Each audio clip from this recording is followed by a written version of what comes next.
Assalamualaikum warahmatullahi wabarakatuh. Terima kasih atas kesempatan yang telah diberikan kepada kelompok kami. Kami dari kelompok 5 akan mempresentasikan hasil diskusi kami. Sebelum itu, izinkan saya sebagai moderator untuk memperkenalkan teman-teman saya. Yang pertama ada Musdalifah Hababeng. Yang kedua ada saya sendiri, Nur Aziza Maharani. Dan yang terakhir ada Rian Gifani.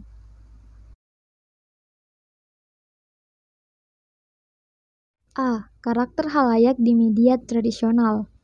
Windal dan Zignitizer pada tahun 1992 pada bukunya di halaman 166-167 mendefinisikan halayak atau audiens menurut para peneliti komunikasi massa sebagai individu yang dengan kesadarannya akan memilih media dan pesan yang ingin diakses. Halayak juga dapat didefinisikan sesuai dengan keinginan pengirim pesan atau defined by the sender, sesuai dengan keanggotaan audiensi itu, atau defined by the audience members, dan tergantung pada media yang digunakan, atau defined by media use. Adapun Hibbert pada tahun 1985 menjelaskan pengertian halayak dan karakteristiknya, yaitu antara lain, yang pertama, halayak cenderung berisi individu yang condong untuk berbagi pengalaman dan dipengaruhi oleh hubungan sosial di antara mereka, serta pemilihan produk media berdasarkan seleksi kesadaran. Yang kedua, halayak cenderung tersebar di beberapa wilayah sasaran. Yang ketiga, halayak bersifat heterogen, yakni berasal dan terdiri dari berbagai lapisan dan kategori sosial. Yang keempat, halayak cenderung anonim, tidak mengenal halayak lainnya yang juga sama-sama mengakses media. Dan yang kelima, posisi halayak pada dasarnya di media massa secara dipisahkan dari komunikator atau sender.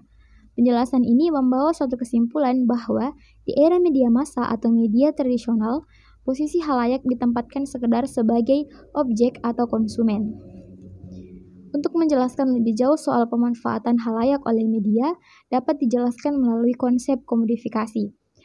Term ini dipopulerkan dalam buku Kapital, Critique of Political Economy, Karl Marx pada tahun 1867,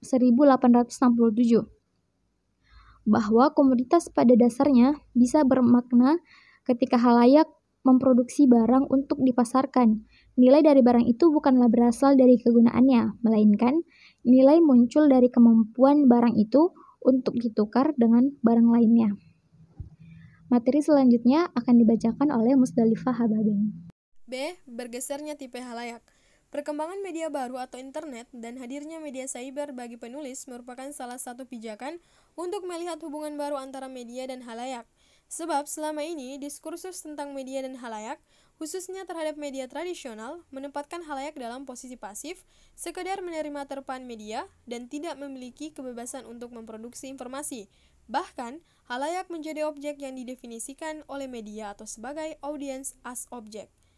Di media cyber, halayak memiliki otoritas dalam membangun teks serta memanfaatkan medium. Media cyber juga memberikan keleluasaan halayak untuk mentransformasikan dirinya untuk memanfaatkan halayak lainnya. Dalam perspektif budaya cyber, cyber culture, internet merupakan ruang di mana kultur yang terjadi itu diproduksi, didistribusikan, dan dikonsumsi. Sebagaimana sifat dasar perspektif ini yang mengaburkan batasan ruang atau space, geografis atau place, maupun demografis, entities. Menjadi lebih unik lagi, posisi halayak tidak lagi terpisah antara menjadi konsumen atau produsen di media cyber. Di internet, halayak bisa menjadi keduanya, sebagai konsumen sekaligus produsen, dikenal dengan istilah prosumer atau producage. Di era digital saat ini, di mana informasi merupakan produk, maka produk ini menjadi komoditas yang unik, yang berbeda dengan produk yang selama ini dikenal dalam pasar tradisional, termasuk bagaimana komoditas itu dikonsumsi. Sebab mengonsumsi komoditas informasi diperlukan apa yang disebut sebagai work of consumption, bahwa kualitas dan kuantitas dari aktivitas kerja dan pelibatan atas kemampuan, keahlian, atau kompetensi halayak tertentu akan memengaruhi hasil dari kerja konsumsi itu. Dalam work of consumption, pada dasarnya juga akan melahirkan material baru terhadap informasi tersebut. Inilah mengapa bahwa saat halayak mengonsumsi informasi, juga pada dasarnya tengah melakukan work of production, dengan pengertian bahwa halayak berada dalam posisi aktif. Tipe halayak dan ruang publik. Internet pada dasarnya merupakan medium yang memungkinkan keterlibatan penggunanya untuk berinteraksi beberapa fasilitas komunikasi di internet, bahkan menyimpan perangkat berupa kolom komentar yang disediakan bagi pengguna proses komunikasi, misalnya dalam diskusi publik terkait dengan karakteristik pengunjung atau khalayak di media cyber. Penulis melihat keberagaman jenis pengguna sebagaimana juga pernah dipaparkan oleh White The Cornu 2011 yang membagi para pengguna di internet sebagai pengunjung, visitors, dan bisa sebagai penetap residents. Sebagai pengunjung, pengguna menyimbangi situs-situs tertentu karena dilandasi minat mereka, tergantung sepenuhnya kepada kemauan pengguna, dan tidak pernah meninggalkan jejak keberadaan di situs itu. Sementara di sisi lain, sebagai penetap pengguna dengan sadar, menghabiskan waktu dari mereka untuk melakukan interaksi sosial dan bukan sekadar untuk mengumpulkan informasi semata, melainkan keberadaan pengguna itu bisa diketahui. Sejalan dengan hal tersebut, Hein 2145 membagi tipe pengguna dalam konteks grup diskusi, daring menjadi web surfer, aktif, news group, partisipan, dan lurkers. Keberadaan pengintai lurkers merupakan persoalan tersendiri untuk melihat jejak pengguna dalam komunikasi termedia komputer. Inilah mengapa media internet tidak sepenuhnya bisa dikatakan sebagai ruang publik virtual. Oleh karena itu, untuk memasukkan mana saja topik yang masuk dalam kriteria ruang publik virtual, terutama yang ada di media cyber, penelitian mengutip kriteria yang dipopulerkan oleh Dalbor 2001, yakni yang pertama, autonomy, state, and economic power. Forum haruslah bebas dari intervensi negara atau kekuatan ekonomi manapun. Yang kedua, action and critical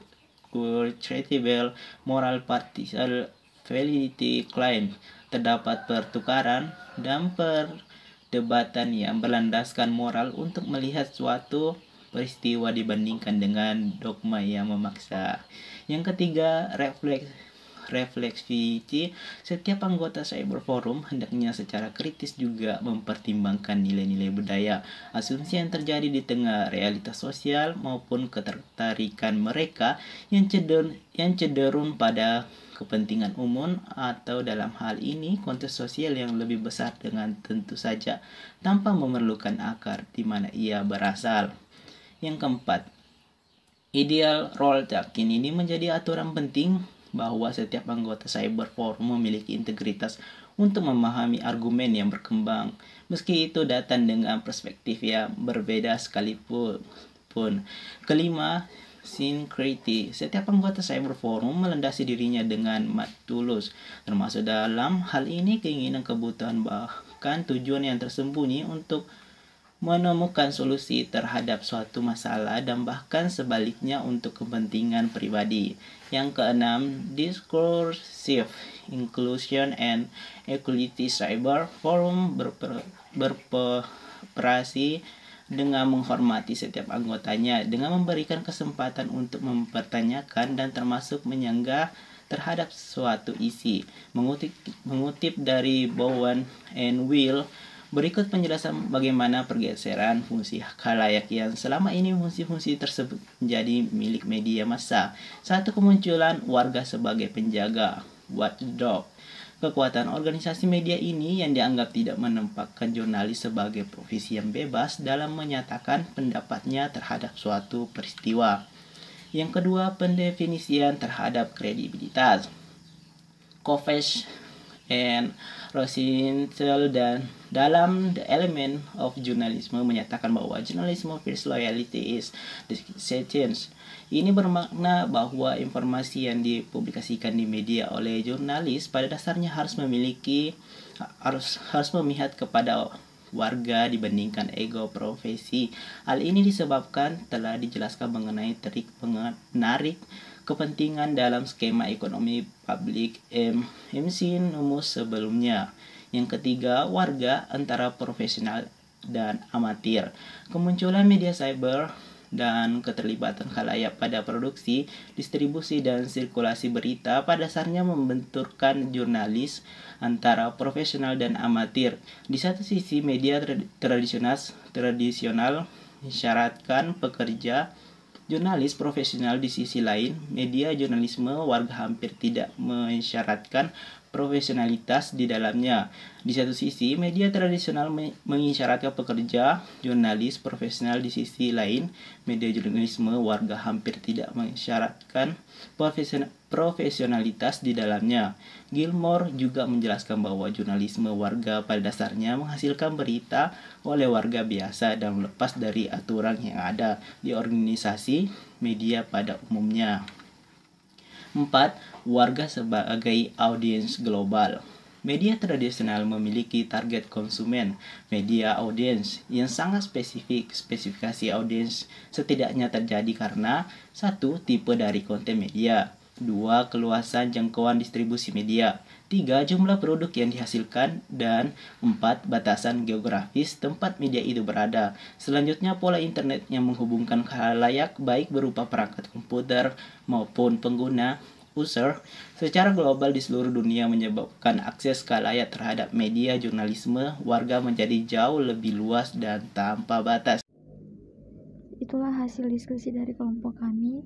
Kurang dan lebihnya mohon dimaafkan. Assalamualaikum warahmatullahi wabarakatuh.